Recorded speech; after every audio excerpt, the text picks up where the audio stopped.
Yo quiero orar antes para comenzar. Y Padre nuestro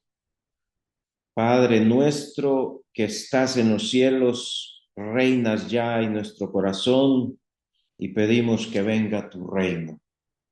Bendito eres tú, oh Señor, Dios nuestro, Rey del universo, creador de los cielos y la tierra.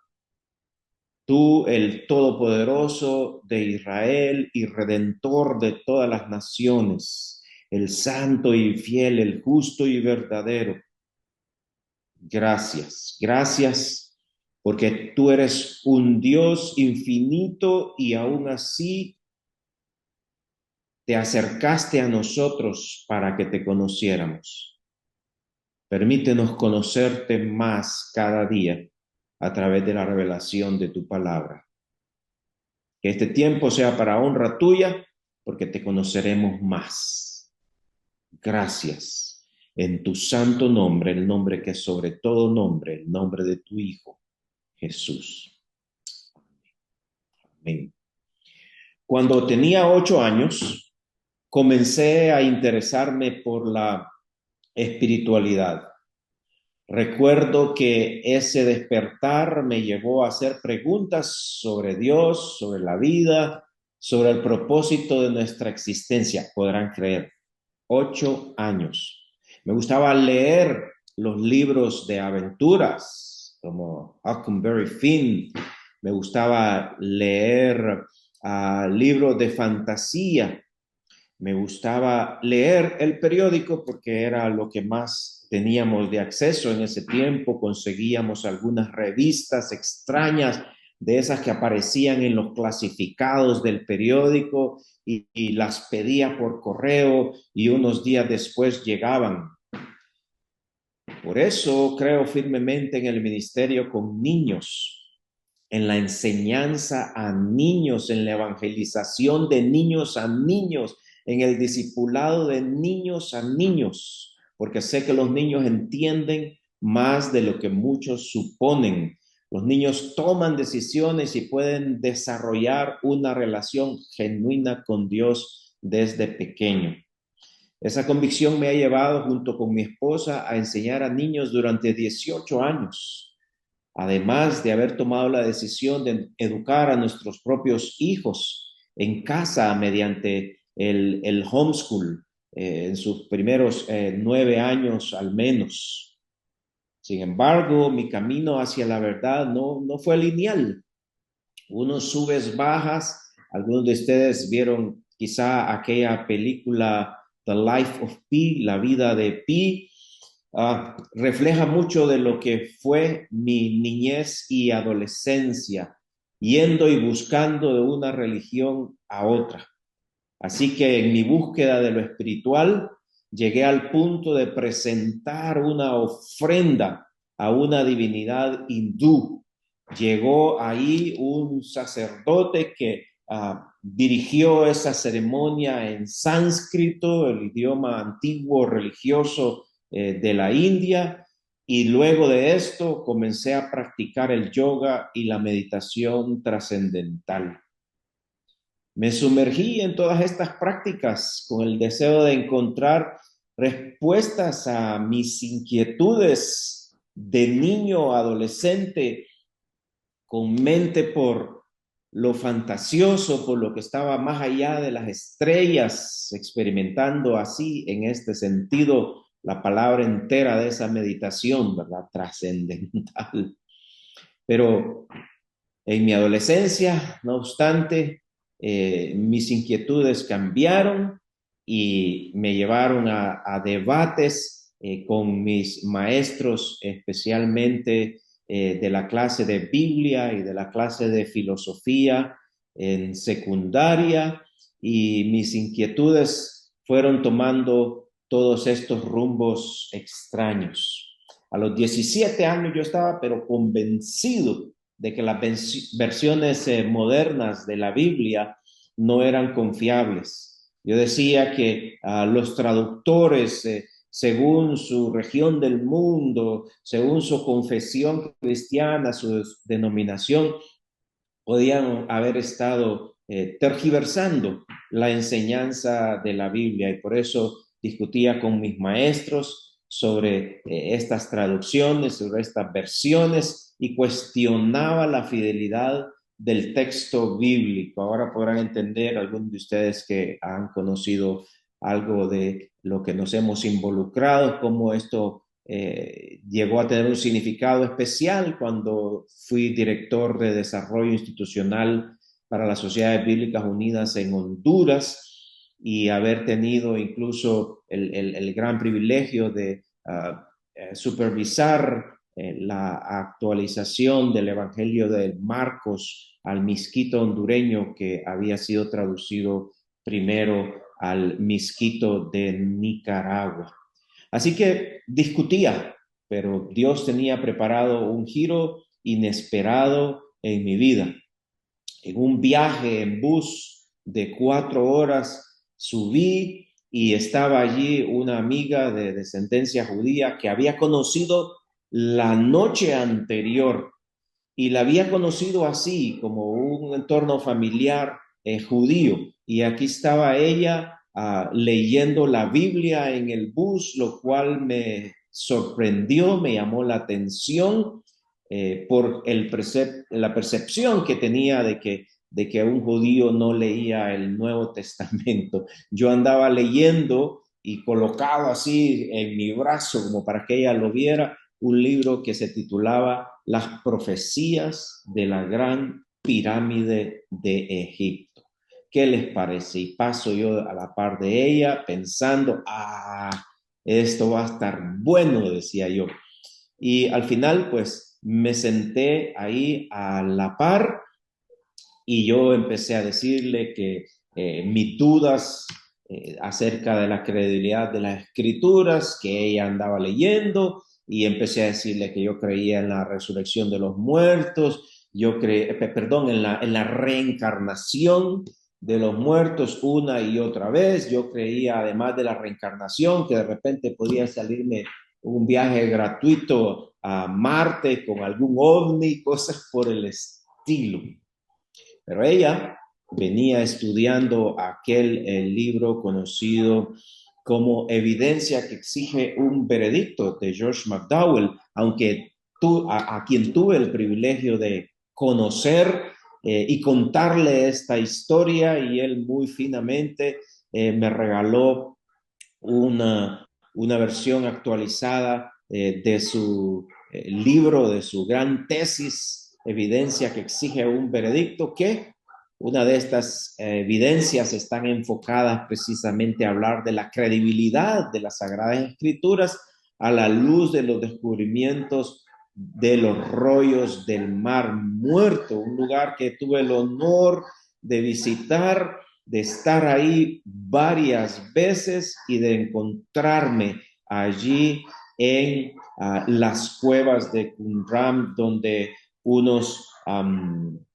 pastores de ovejas beduinos descubrieron por accidente, al tratar de recuperar una cabra que se había subido allí en estas montañas de arena del desierto de Judea en Israel, y se había quedado allí en una de estas cuevas, que hay muchas de ellas, como aquellas en las que se escondía el rey David, por ejemplo. Y entonces, tratando de alcanzar la cabra, el pastor un pastorcito, era un jovencito, lanza una piedra y escucha como que si algo se quebró.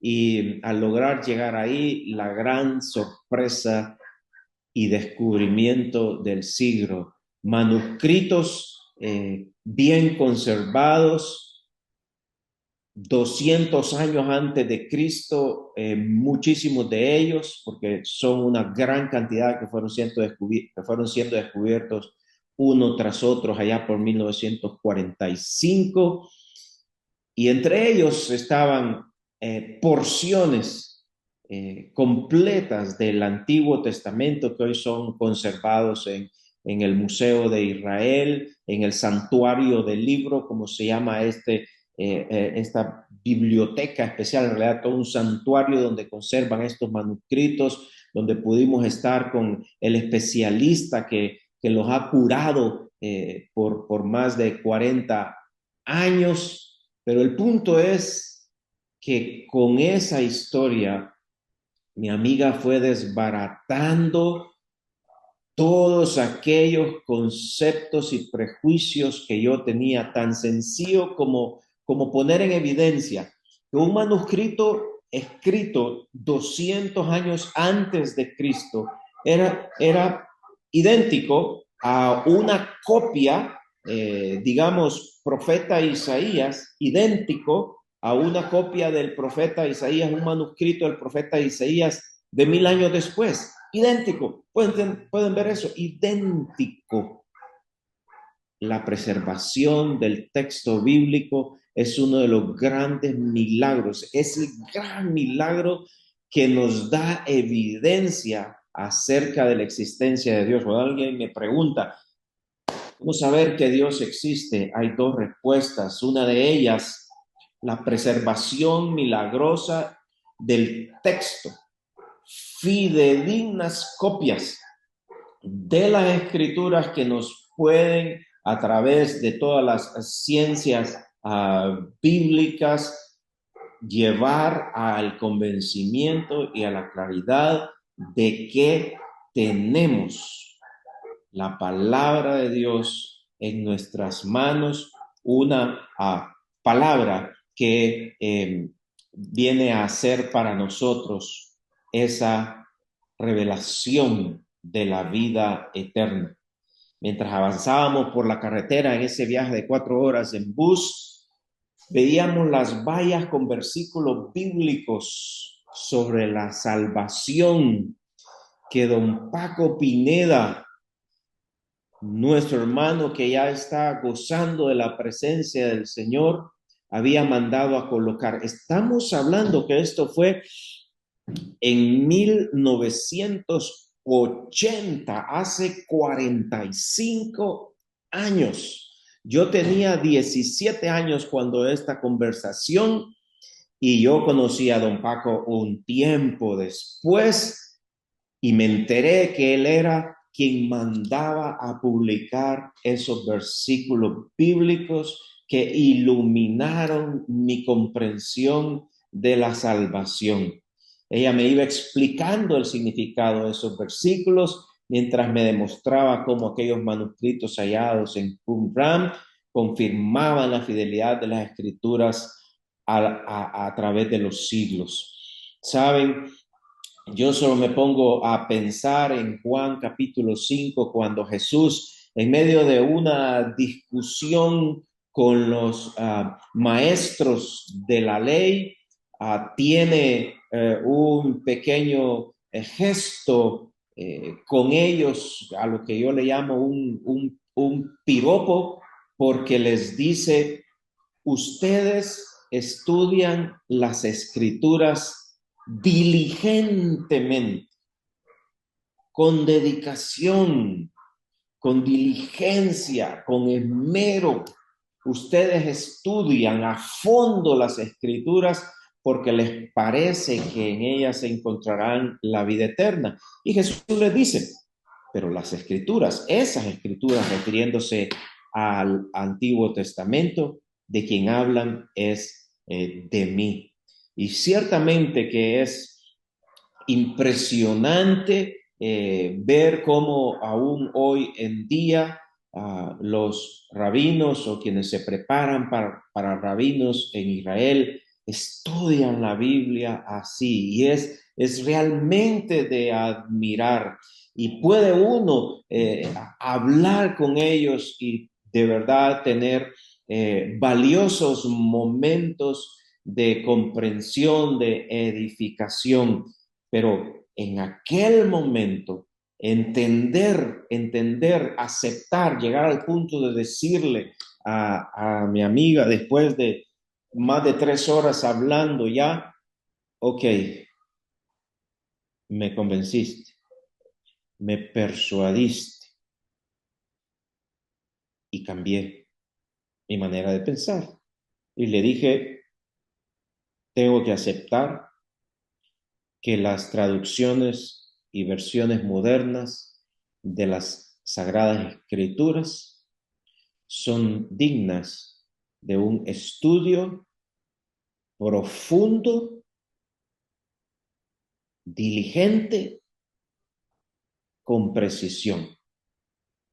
Así que aquella conversación transformó no solamente mi manera de pensar, sino que me guió a la vida eterna. Algunos de ustedes quizás confiaron en Dios para su salvación con Juan 3:16, con Juan 5:47. Algunos de ustedes quizás creyeron al comprender lo que explica Efesios 2:8-9.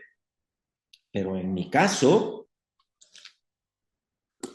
fue con Hebreos capítulo 9, versículo 27, que dice: y de la manera que está establecido para los hombres, que mueran una sola vez y después de esto el juicio, así también Cristo fue ofrecido una sola vez para llevar los pecados de muchos y aparecerá por segunda vez sin relación con el pecado para salvar a los que le esperan. Esos dos versículos significaron para mí mi nuevo nacimiento. Significaron para mí la base bíblica que creí que por medio de la fe en el sacrificio de Cristo, yo obtenía el perdón de mis pecados, la salvación gratuita de Dios por su gracia, porque su gracia en efecto es lo que es, gratuita, y por medio de esta palabra que comprendí, que me supieron explicar, nótelo ahí, desbarató mi idea de la reencarnación, por cuanto está establecido que los hombres mueran una sola vez y después de esto el juicio. Comprendí la salvación, el regalo de la vida eterna, que estaré con Dios para siempre y que el día que muera estaré delante de su presencia y no moriré. Si el Señor viene antes, como aquí también lo indica, y estaremos con Él para siempre. Fue emocionante. Hace pocos años atrás, cuando fui invitado de una manera sorpresa, diría yo, inesperada, a visitar algunas comunidades en el desierto, y cuando menos lo esperaba, me dice: estamos aquí en Qumran, el lugar donde se descubrieron los antiguos manuscritos que fueron guardados, preservados, cultivados por un grupo, una secta de aquella época llamada los Esenios.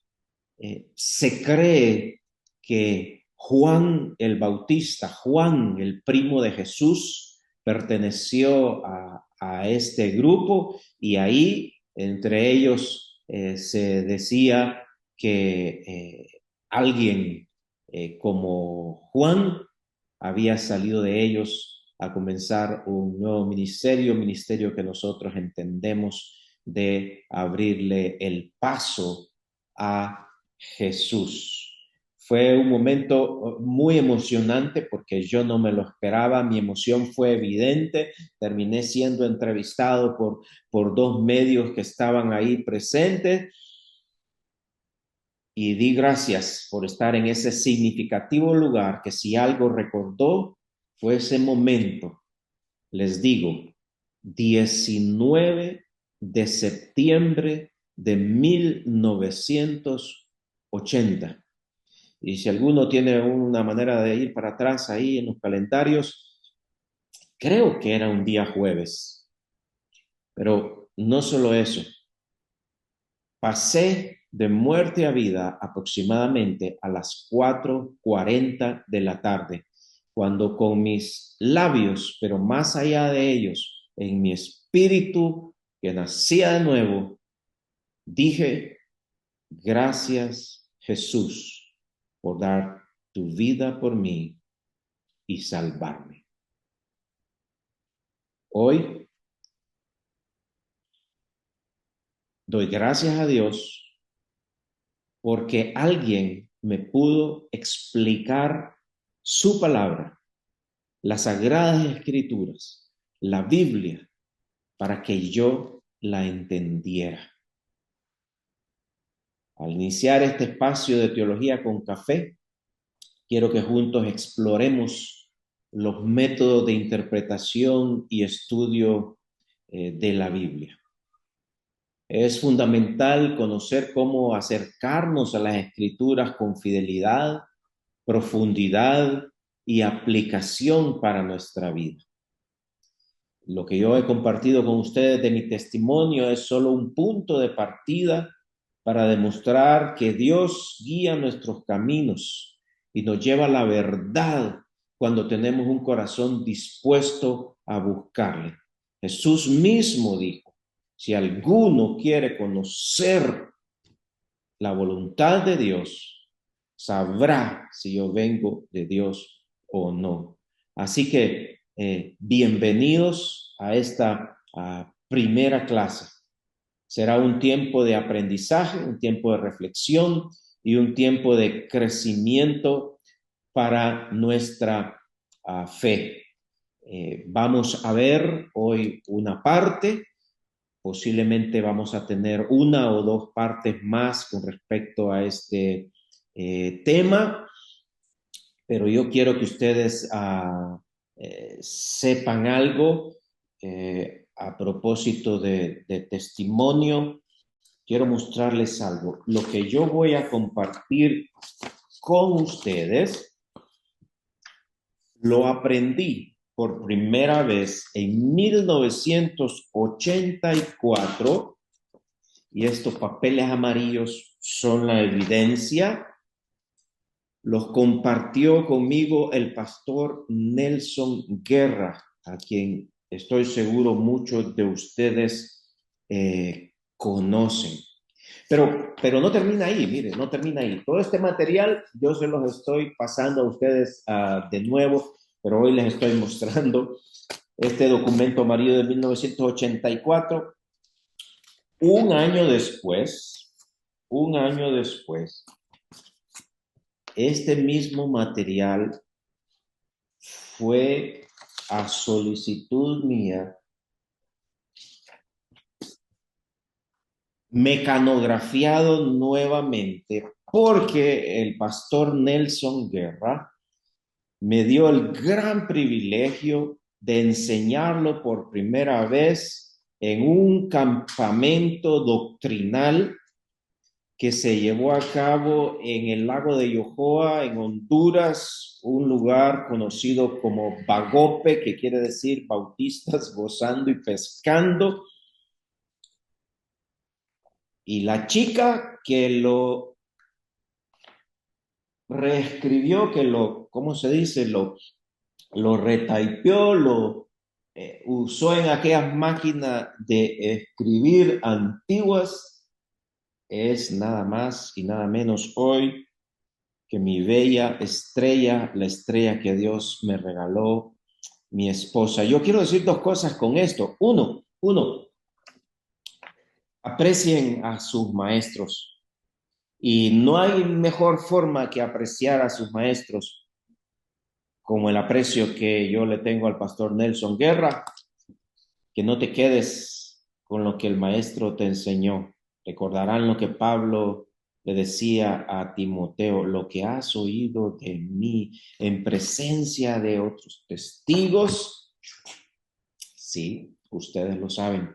Hermano, yo estaré gozoso y el Señor sea glorificado en que la enseñanza que estamos aquí compartiendo y aprendiendo todos juntos sea, como dice nuestro eslogan, nuestro lema, crecimiento que trasciende. Crecimiento que trasciende. No es para que ustedes se lo queden. Tomen nota. 1984, tomen nota, 1985, tomen nota, 2025, y que esto realmente trascienda. Así que vamos a principios de interpretación bíblica, según lo aprendí del pastor Nelson Guerra en 1984 y tuve el privilegio de enseñarlo por primera vez en 1985. Aquí hay un porqué estudiar principios de interpretación bíblica, que es el fundamento para los métodos de estudio bíblica. Dice que el chat del Zoom está deshabilitado. Perdón, pero sí recibieron por ahí el WhatsApp, ¿no? Bien, está también la sección de preguntas y respuestas. Por ahí pueden hacérmelo saber. Sí, pero ya me dijeron que sí, que lo están viendo. Bueno, avanzamos entonces de esta manera y decíamos, por qué aprender principios de interpretación bíblica? Y aquí está este concepto. Ya que Dios ha hablado por medio de las Sagradas Escrituras, es nuestra tarea indagar lo que Él ha revelado, determinar el significado de la palabra de Dios. Eso es los principios de interpretación bíblica, porque yo quiero estar seguro de que entiendo, de que lo que leo lo comprendo, de que lo que comprendo me puedo apropiar de él y que de lo que me apropio termino siendo bendecido.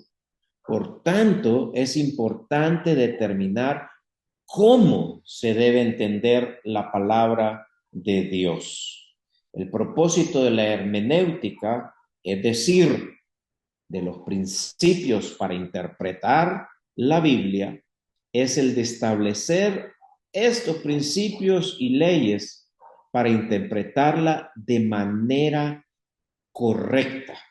Porque vamos a ver, y lo vamos a ver en una próxima clase, que hay varias maneras como la gente interpreta la Biblia. Ustedes han escuchado, por ejemplo, aquella justificación muy popular e igualmente muy equivocada, que dice, cada quien interpreta la Biblia a su manera. Eso es muy similar a lo que yo decía de niño y de adolescente. Cada quien la controla, la manipula o la interpreta. No, la Biblia tiene que ser interpretada de una manera y que sea correcta. ¿Cómo saberlo? De eso se trata estos principios. Llamémoslos principios generales. El primero de ellos es el que vamos a estudiar hoy. No estoy seguro si lo vamos a terminar hoy, pero lo vamos a terminar en la próxima clase y de la misma manera vendrán dos principios más que son fundamentales y nos van a abrir paso a otros. Este primer principio se llama: las escrituras interpretan las escrituras. También tiene el nombre de unidad doctrinal de las escrituras. Lo que esto básicamente quiere decir es que la Biblia no se puede contradecir a sí misma.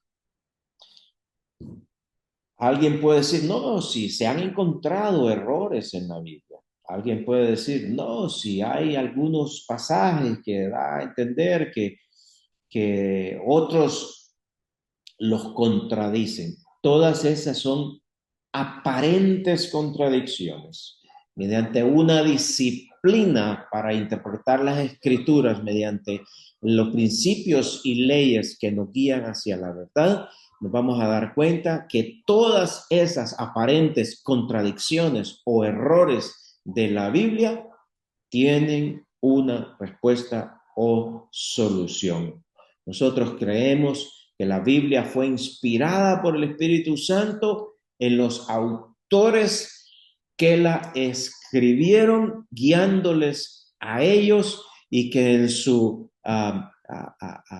revelación, al entregarla, fue entregada en efecto sin errores, y que estos autores fueron guiados por el Espíritu Santo precisamente para llevarnos a tener esa certeza de que las escrituras son fiables, son sin errores. Las Sagradas Escrituras en su totalidad, entonces, son el contexto y la guía para entender los pasajes en su particularidad.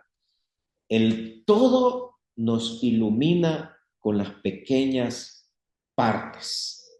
Ninguna parte de las escrituras se debe interpretar en tal forma que se le obligue a poner en conflicto con la manera clara que se enseña en el resto de las escrituras. Este principio de que las escrituras interpretan las escrituras es la idea de que si yo no entiendo un versículo, tengo dos cosas por hacer. La primera es que voy a leer y releer ese versículo en su contexto inmediato, el capítulo entero, vez tras vez. Y si puedo leerlo en diferentes versiones o traducciones de la Biblia, también, ni cosa mejor. Nos vamos a dar cuenta que haciendo esto, podemos también descansar en que otros pasajes de las Escrituras me pueden ilustrar mejor este que hoy estoy pensando o estoy considerando tener dificultad para comprender. De ninguna manera, una parte de las Escrituras va a poner en duda otra. Si eso está sucediendo, vamos a entender que no la estamos interpretando correctamente, porque la escritura se apoya a sí misma. Este versículo lo entiendo a la luz de otros versículos.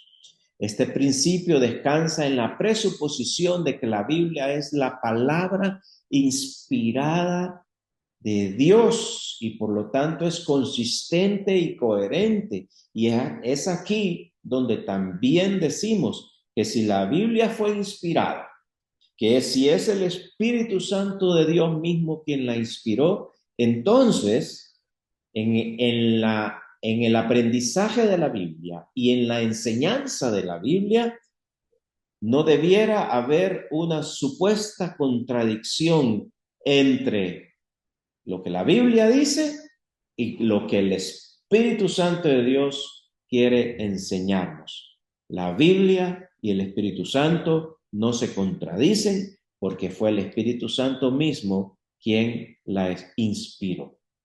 Entonces, si la Biblia es la palabra de Dios, entonces la unidad doctrinal de las Escrituras no es una opción, sino un requisito de interpretación. Insisto, si yo estoy interpretando un versículo y otros versículos parecen dar una interpretación diferente, quiere decir que el versículo primero que yo interpreté lo he interpretado incorrectamente.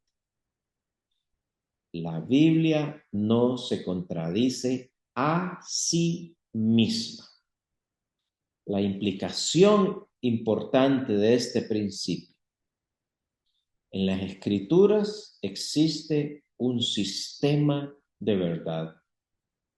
Hemos dicho, Dios es uno y la verdad es una. La Biblia dice de sí misma, aquella Biblia inspirada por el Espíritu Santo de Dios, es decir, la palabra de Dios misma dice, tu palabra es verdad. Es un principio teológico y por lo tanto todas las doctrinas deben armonizar y ser coherentes entre ellas. Vamos a hacer algunas observaciones. Y no, mejor no. Mejor voy a dejar ahora este tiempo, voy a parar acá y voy a dejar este tiempo para preguntas que ustedes tengan con respecto a por un lado, la motivación general por la cual yo debo aprender principios de interpretación bíblica, y el primero de estos principios generales: las escrituras interpretan las escrituras. Aquí Edward pregunta si podemos dar un ejemplo de este primer principio con un verso de la Biblia. Y en efecto, Edward, aquí vamos a incluir para la próxima semana en estas observaciones algunos de estos ejemplos. Voy a mencionar, dice, en la observación número 2 en su material: la verdadera carne doctrinal se encuentra en los pasajes donde la doctrina se considera ampliamente. Este es el caso donde un tema como el tema del pecado es ampliamente discutido en 3 capítulos. Pero lo opuesto a esto es la observación número 3, donde dice que pasajes oscuros no deben ser usados para construir doctrinas sobre ellos, y cito ahí 1 Corintios 15, 29, que usan, por ejemplo, los mormones para justificar bautizarse por los muertos. Es un pasaje que en ningún otro lado de las Escrituras aceptaría esa interpretación que hacen los mormones. Pero vamos a ver mucho más de esto el próximo lunes. Vamos a ver varios ejemplos de este primer principio. Dice Noel, ¿cuáles versiones de la Biblia son las que más recomienda? Yo recomiendo que leas la Biblia de la abuelita. ¿Cuál es la Biblia de la abuelita? Decía un amigo que fue el secretario general de las sociedades bíblicas para el continente americano, que él miraba a su abuelita todo el tiempo leyendo la misma Biblia, y en algún momento la abuelita pide: alcánceme una Biblia, y entonces le llevaron otra. Y entonces dice la abuelita: no, no, no, no, no, no, no. Esta no es la Biblia. Mi Biblia favorita es otra. Y entonces le pregunta a nuestro amigo: abuelita, ¿y esa Biblia por qué es su Biblia favorita? Y entonces ella le contestó: es mi Biblia favorita porque es la Biblia que yo entiendo. Y esa es la mejor versión de la Biblia, hablando de principios de interpretación, la Biblia que tú puedes entender con facilidad. A esto, como te digo, hay una variedad de versiones hoy. Vamos a tener una clase más adelante de por qué son diferentes estas versiones, pero vamos a demostrar que podemos descansar en aceptarlas. Aquí está entre nosotros un queridísimo amigo que es un genio, es un crack, que de repente lo vamos a invitar para que nos dé un seminario, el doctor Eduardo Flores, que ha hecho una traducción, pero del Nuevo Testamento, versión que ha titulado como la palabra preservada. Ahora bien, un segundo consejo con esto de Biblias preferidas, y estamos hablando de interpretación, nos lo daba nuestro maestro precisamente el maestro en el Seminario Teológico Centroamericano, que me dio las clases de hermenéutica y método de interpretación y clases afines. Él nos decía: ustedes aquí están aprendiendo griego, están aprendiendo hebreo, pero cuando van a enseñar en la iglesia, No salgan presumidos de que el griego dice tal y tal cosa, porque dice, el más sencillo, humilde y por lo tanto sabio de los hermanitos en la congregación, que lee y entiende el español y va a un versículo de la Biblia y resulta que dice el hermanito, no entiendo lo que dice acá. Y mire que ahora contamos, en mis tiempos de estudiante de teología, no contábamos con teléfonos inteligentes, con la aplicación Biblia de YouVersion. Usted en la aplicación Biblia de YouVersion marca el versículo e inmediatamente en la parte de abajo le sale una serie de opciones, entre ellas la opción de comparar. ¿Qué es lo que hace esa opción de comparar? Que le muestra el mismo versículo en todas las versiones que usted ha seleccionado ahí como disponibles. Entonces decía mi profesor, el doctor Larsen, este hermano que quiere conocer la voluntad de Dios, al encontrar dificultad en un versículo bíblico para interpretarlo, si él va y lee ese mismo versículo en dos, tres, cuatro versiones distintas, incluso si sabe inglés o francés y se va a una Biblia en aquellos idiomas y la lee también, va a llegar a tener una comprensión del texto tan buena como la que ustedes pueden lograr si lo analizan en el griego o en el hebreo. Así que, ¿cuál es la mejor versión de la Biblia? La que tú entiendes. ¿Qué haces si en la versión que típicamente entiendes, usualmente entiendes, te encuentras con un desafío de interpretación? Lee el mismo versículo en todas las versiones que tengas disponible.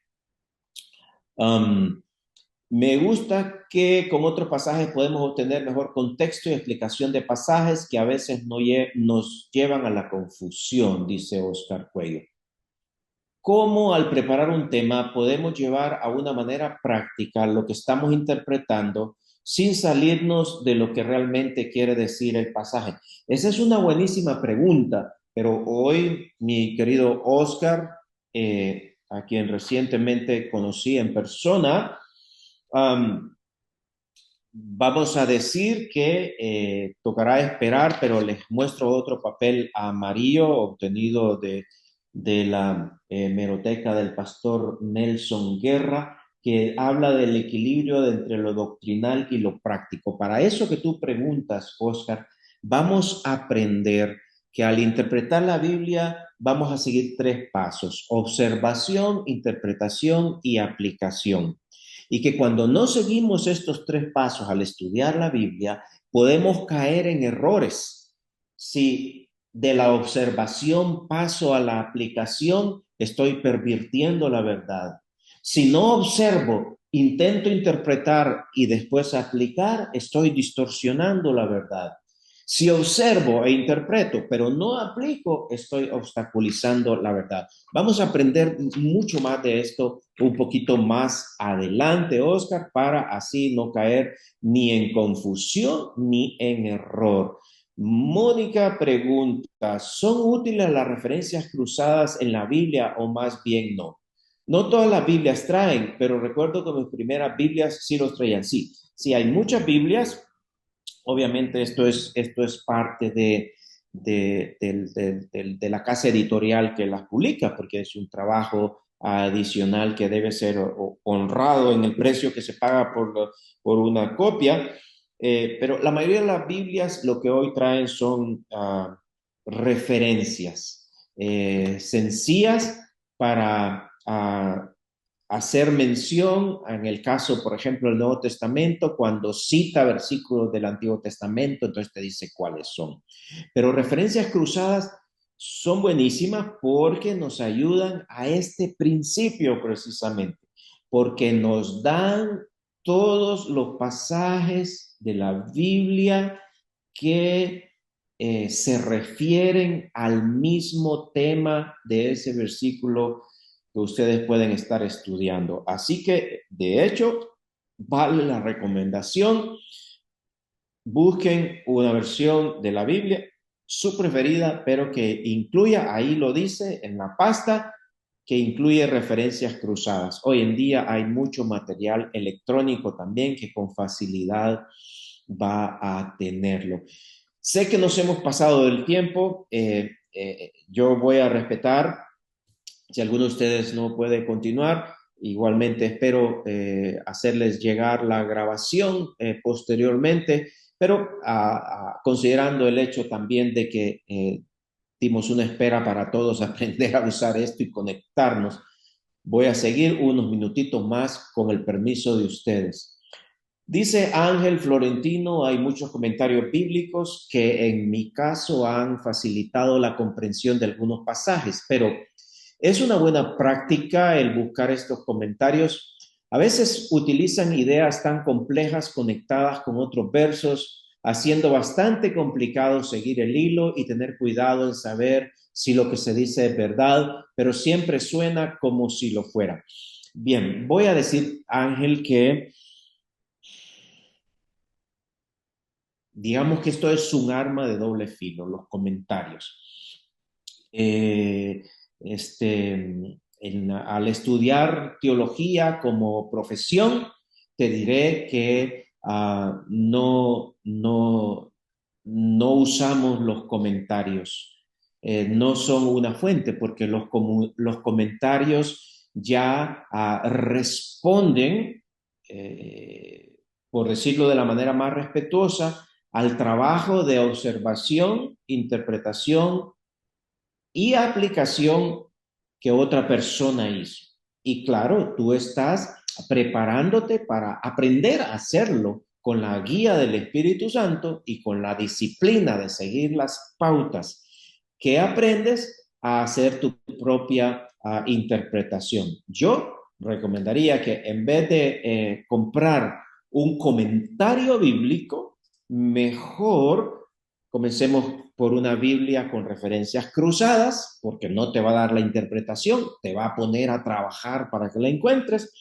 Y también puedo recomendar un diccionario bíblico. ¿En qué sentido recomiendo el diccionario bíblico? Porque el diccionario te va a dar explicaciones, no solo gramaticales, haciendo un análisis a la palabra que lo fue en su idioma original, en el griego o en el hebreo, pero también te va a dar una explicación del contexto histórico en que fue escrito este pasaje y cómo vamos a aprenderlo también más adelante.